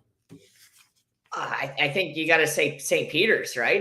Yeah. I think we're in the tournament so far, right? A 15 seed. That's, big win against the number 2 to start the tournament. And then in their second game, kind of looked dominant throughout the whole game. It wasn't like they pulled one out or anything. They kind of dominated there on Saturday. So to me, St. Peter's is the big story. The other big story is there's no number 1 seed, really, in the sense of there hasn't been one team that's really kind of taken the bull by the horns or going into the tournament. We said we don't really know. We thought maybe Gonzaga, who they're still going on, but they've had some close game against Memphis. Really, it's kind of up in the air of anyone's got a piece of winning this thing, really. Yeah, I couldn't agree more. I mean, I just wrote down the seeds, like 15 St. Peter's, you got 11 Iowa State, 11 Michigan, like a 10 Miami, Florida. It's madness for sure. And, Yeah, I thought Gonzaga was going to lose Saturday night. I thought they were going down because I think Chet Holmgren I thought played pretty terrible Saturday night, but Drew Timme came up big. I mean, then you got Arizona last night that overtime they barely sneaked by the Horned Frogs. But I guess my big thing is just survive. You know, all these teams. Kansas survived Creighton. You had Arizona, Gonzaga. Texas Tech, almost lost to Notre Dame. Like it's every game is it's cliche, but it's take it game by game because you just have to survive and you get to keep playing. Absolutely, and to win, I kind of look at it as sometimes like a poker tournament. You have a big poker tournament. A couple times you're going to have a hand where maybe you don't have the best hand, but you find a way to win the hand, whether it's bluffing and whoever wins the tournament, they'll say a couple times, geez, man, when there was 200 people left, I almost got knocked out and caught something on the river and went on a run. It's kind of like March Madness where there's really hasn't been a team in the last, 10 years that has just gone wire to wire, dominated every game. Like normally in the tournament, there's going to be a game where you have to win an overtime game or win a 2-3 point game. Right. So can't really go wire to wire. I mean, we don't really see it anymore. So yeah, I think the last team I can remember, Ryder, and correct me if I'm wrong, would be that Anthony Davis Kentucky team. Yeah, and that would be what was that 2013, 12 or something. 2013 decade for sure. Yeah, so you haven't seen in the last 10 years, you haven't seen a team just go, 15, 20 point wins all the way through. I mean, Gonzaga almost did it last year and then they lost in the finals. So there's going to be you just got to survive. And, there's some top 2, top 3 seeds that have done that. And there's others that have got bounced and, arguably some didn't play their best basketball. That's for sure. I know Kentucky really let me down. I had them to win the whole thing. Oh, really? I watched Kentucky a lot, and I thought that they were gonna win. I thought they were really good too. I thought they were. Yeah, I couldn't believe they lost that game. But yeah, I want to talk about officiating. I think it's been pretty terrible in the tournament so far. That North Carolina game against Baylor, first of all, do you think Brady Manick should have been ejected? And I just think they tried to make that game way closer than it should have been. Should he get ejected? I don't know. I'm no basketball referee. I don't know. It's tough. It's honestly tough because it is. If you get ejected, it could be your very last game of the year, right? It's not a mid-season game. It would have been his last college game, right? So that's tough. Officiating as a whole, I just find they're calling everything this year. Yes. It just seems like every team's in foul trouble in the first half. And I don't remember that being the case last year. I really, and for a few years now, I don't remember us ever talking about officiating, but it just seems that every game it's foul after foul, and these games are taking a little longer than normal. Yeah. And it just, I don't know, it seems like if a team gets up 7 or 8 points, it's next thing you know, there's, a couple on offensive foul or some questionable defensive calls where, man, every game it's like double bonus with like 4 minutes left in the first half. And you're like, and big names are being sat on the bench 10 minutes into the game. And that's not what, fans want to see. They don't want to see the best players being benched with 2 or 3 fouls in the first half. And some of them are very tacky. Hopefully it changes in the Sweet 16, but yeah, it definitely has been an issue, I think, this year. Because what you love about this tournament is how hard they actually play defense. Like they in the paint, and like I really like Mark Williams from Duke. I think he's played fantastic over the first couple games. He's one guy that really is popped for me, and he probably won't be that great of an NBA player because he is a big that really doesn't stretch, but he can guard any big man. He's a load in the paint. And even Koloko for Arizona I think he had like 14 points in the first 6 minutes. But you can actually guard. And I think these offense gets enough breaks, and defense are just getting penalized for guarding people. And in the paint, you see the guy, he gets all ball and they blow the whistle. 2 shots. I mean, thank God, free throw shooting is pretty terrible because otherwise it'd be a bigger issue. Absolutely. And it's like you said, defending in the NCAA is hard enough because you have the 30-second shot clock compared to the 24-second in the NBA. That's 6 extra seconds that you have to defend every single time you're on defense. And that wears on, teams. It gives, offensive more of opportunity to, draw up a play in a 30-second shot clock. It just seems like there's just so many fouls this year. And maybe that's just, I don't remember us talking about it last year. I don't remember it being an issue. I don't remember ever saying, there's odd games you're like, oh, I don't think the guys did a very good job or the women did a very good job in that refereeing that game, officiating the game. But there's just seems like every game there's just everyone's in foul trouble. I don't get it. Yeah. I completely agree. Is there one team that's stood out for you that you think's played particularly well over the course of their first 2 games? Well, I don't want to toot my own horn, but I did throw a sleeper to North Carolina there the last time we talked. Ooh, I like that. And they, to me, they've been playing awesome basketball. And I think matching up with UCLA, I think that UCLA's prime for the taking. I haven't seen UCLA play their best ball. I mean, they did play much better their last game. They barely snuck through in their first matchup, but I like what North Carolina's doing. And another team to keep an eye on, Miami. Yeah. They've been sneakily very good both games. Yeah, I think they'll beat Iowa State for sure. I don't know how they don't win that one. But yeah, I agree. I think North Carolina again, like that game got so close, and I'm like, are they going to lose this game? But they escape. UCLA, and I think is that the game? Is that the best game upcoming in the Sweet 16? I think it has the potential to be. UCLA, North Carolina. Yeah, I think Arizona Houston might be good too. Arizona Houston is a sneaky game. Honestly, I would love to see. I think Villanova beats Michigan. Mm-hmm. I would love to see either an Arizona or Houston versus Villanova. And like I said, North Carolina's been good, but the team that I've enjoyed watching the most is Villanova.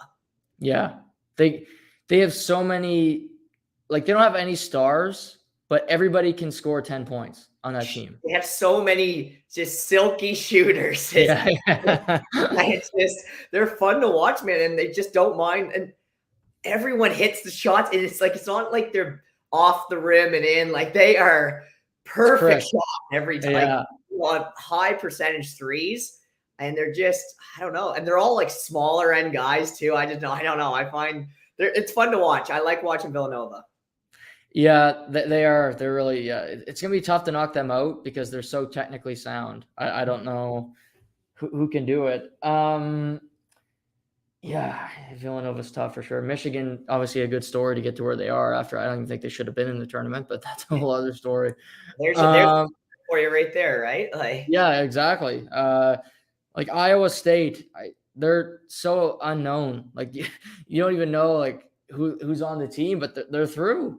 And they're playing a 10 versus 11 seed. It's either one of those teams are licking their chops. They're like, the fact we're in the Sweet 16, like Iowa State is like, I can't believe we're playing Miami, and Miami's like, I can't believe we're playing Iowa State.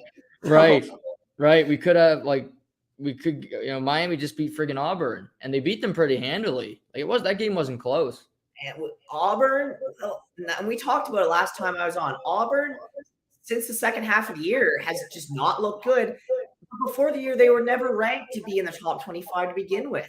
Mm-hmm. So they kind of just, got off to a hot start, and stuff was working, and, it can turn, and it turned fast for them. And they were not the same team in the second half of the year. And I'm not surprised they're knocked out before the Sweet 16.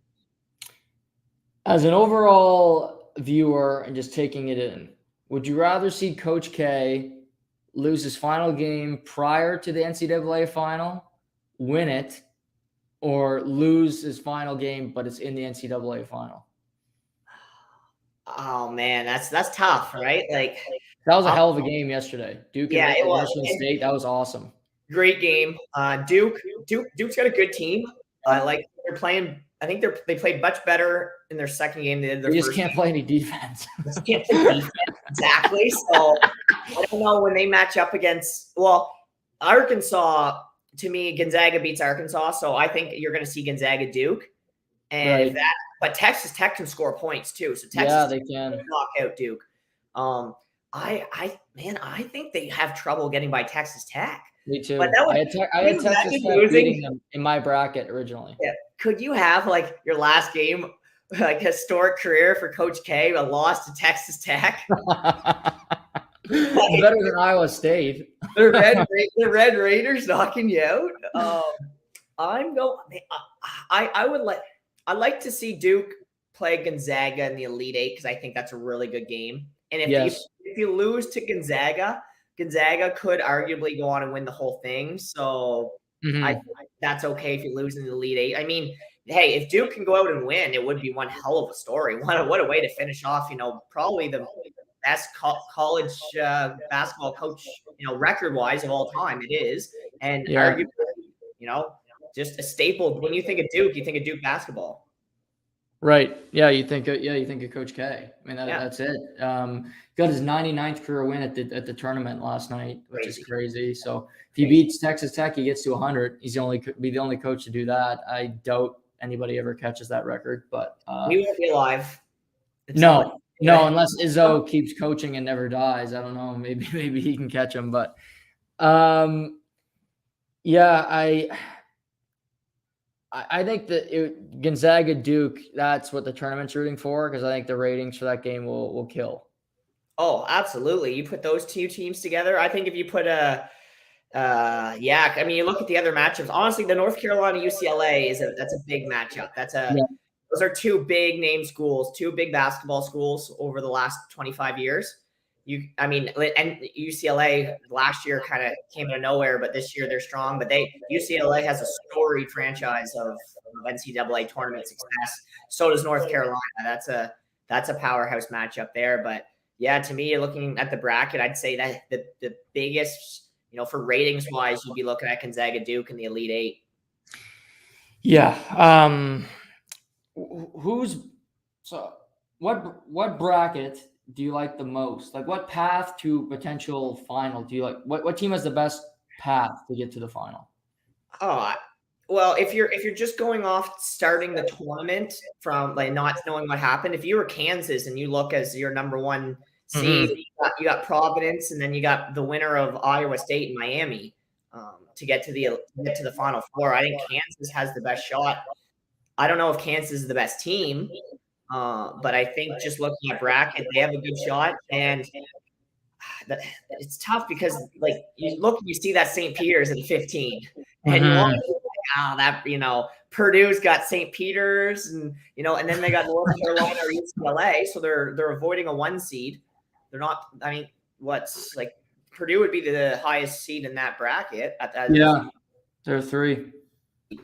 So Purdue, they may think they have the easiest run, but I'm going to go Kansas or Purdue, I think is what not saying. I'm going to bet St. Peter's on the points 100%. So, but I think Purdue or Kansas would have the easiest run. Yeah. Purdue would scare me because they got those 2 bigs, Ide, who's taller than the world, and Williams, who dominated last night. I mean, they both can rebound. They both can score. I mean, it's so hard to play against them because St. Peter's doesn't have that big man down low. And I don't know how they keep them off the glass for Purdue. I think but they believe, like they got that little white kid, Eater there. He's a clutch guy. Like he just hits, like you hit your free throws. That's the thing. Like that. Man, that guy's becoming a legend.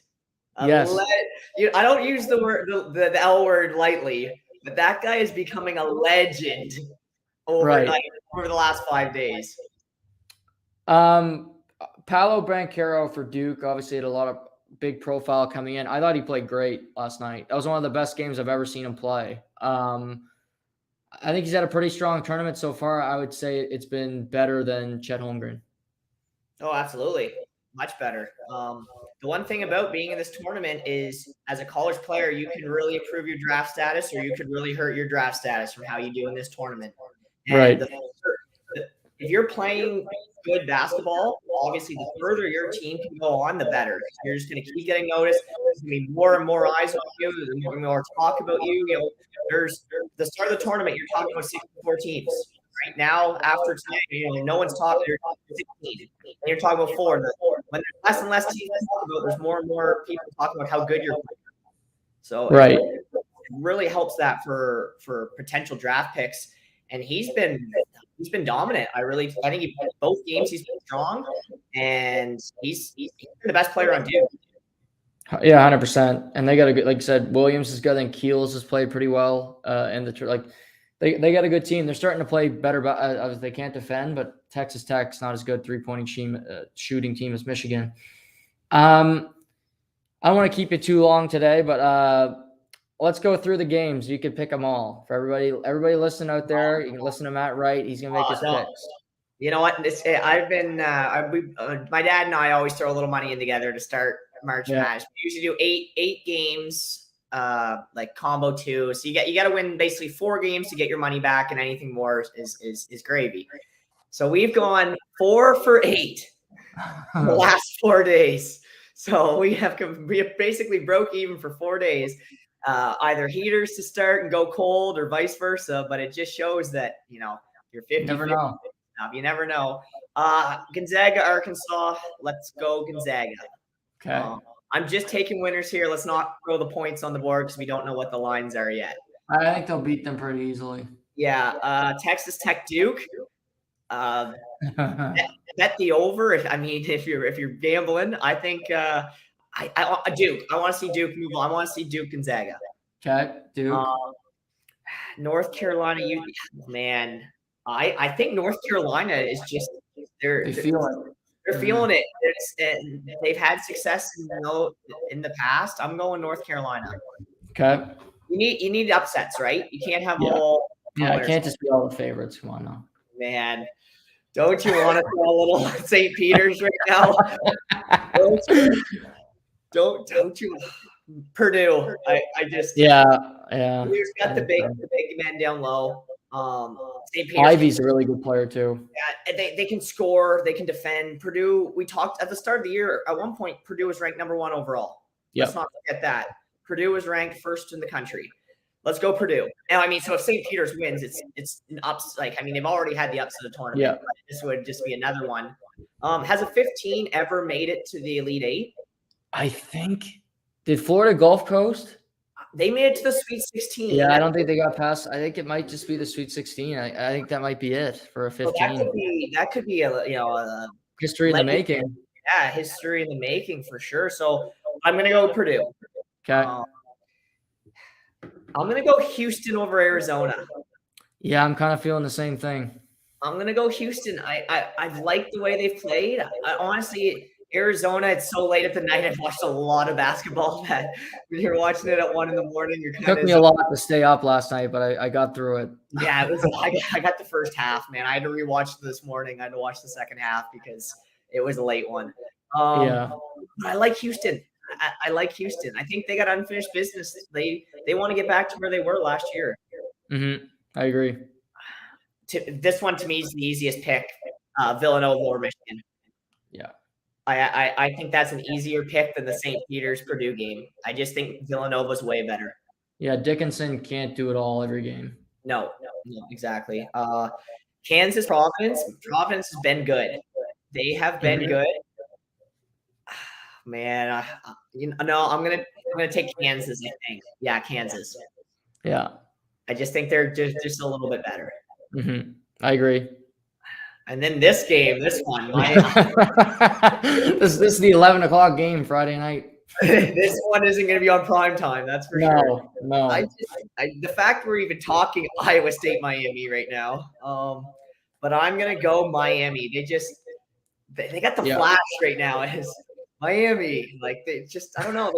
I don't know. Maybe it's just I want to be in Miami right now. Ditto there.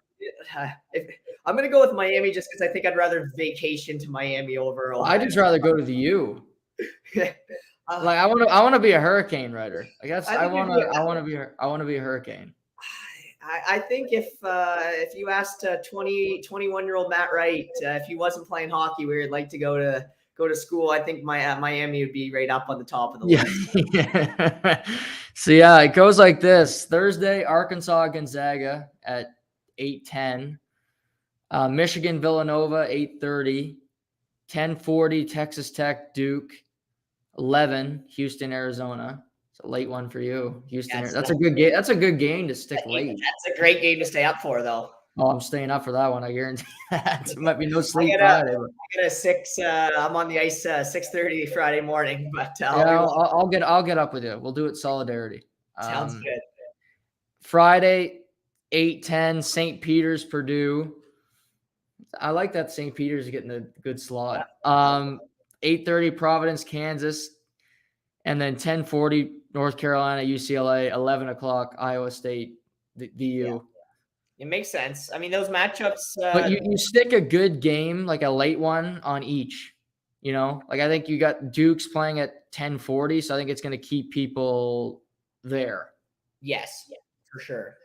And the thing is, too, once the games are so close, those last 2 games at night, that if someone's watching the third game, they'll probably tune into the second half of the last game. Right.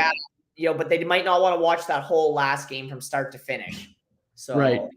It makes sense with those times. No, I like that setup because you get to see both.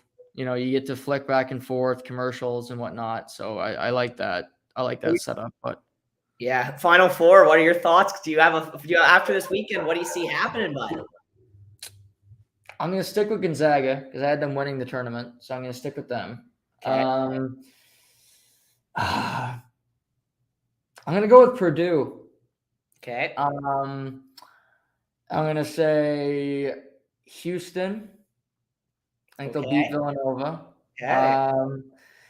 And Kansas. Okay. All right. Yourself? Oh man, I like Gonzaga too. Gonzaga. Yeah. I'm gonna throw North Carolina. Nice. I was pretty high. They're playing really good ball. I mean, they should have won that game by 40 yesterday. I watched them. I watched them from about Christmas on, where I really started getting into college basketball. You know, early January. They just seem to be on so much, and they were always ranked so low, but they just play. Every time I watched them, they played good, and they went on a heater to finish off the year. Yeah, they beat Duke. I just like where they're at. I'm gonna go North Carolina. Wouldn't North Carolina Duke be fun? Final Four? That would be a legend. I think that would be a legendary matchup right there. Yeah, that'd be fun. Oh man, I gotta go Villanova. I've liked Villanova's my favorite team. I gotta take Villanova. Jay Wright, you can't go against him. He's good. And you know what? Miami. You're going with Miami. I know you. Miami. The U. Miami. Yeah, I almost did too because I'm like, but yeah, Kansas hasn't been that impressive so far. But Providence doesn't really scare me. Like if I was Kansas, I wouldn't worry too much about them. But it's gonna be fun. This weekend was fun. I think we'll have a fun next 4 days as well. But what's on the horizon for you when it comes to champions? Or I know your season's wrapping up with your Bantam team. Yeah, so we just finished the regular season for Bantam AAA there this past weekend. We have a couple of weekends off, and then we play April 7th to 10th in Moncton for provincials. So that's wrapping up, and then champions, we're getting ready. Spring hockey's right around the corner. We're starting April 1st, so kind of just dot the I's and cross the T's for spring hockey. Nice. Well, a couple weekends off, so that means you can take in some March Madness, I guess. I will. I'll still be at the rink all weekend, but don't worry. I'll be mixing in some March Madness this weekend. I mean, it's my favorite tournament in sports. I know it's right up there for you too. So it's very enjoyable, and it's honestly just it's something me and my dad do every year. So it's great to have something that I love. Right. Spending some quality time with dad talking sports. So. No, absolutely. You get March Madness goes into the Augusta and then into baseball starting. So it's a good time of year for sports, but always appreciate it, Ryder. We'll do this again next Monday. Absolutely, buddy. Thanks for having me on, and great day by the New York Rangers. Yeah, I totally agree. So yeah, we'll chat next Monday. See you then. There's thank you to Matt Wright for joining us as always. Always great to chat with Writer. Great weekend from the NCAA tournament. I'll get into more of that this week. Trade deadline today. Lots of coverage here and to the point. I'm gonna think about it overnight. We'll get into more of it tomorrow. Overall thoughts, who I think can win the cup, things of that nature. Also get into Seamus will join us. Tomorrow, we're going to talk about our top 5 teammates in the history of sports. If you can believe it. That's going to be a segment tomorrow. Get his thoughts on the Leafs and all of that. So we'll get into lots tomorrow, but that's it for today. Great show. Take care, everyone. This has been To The Point.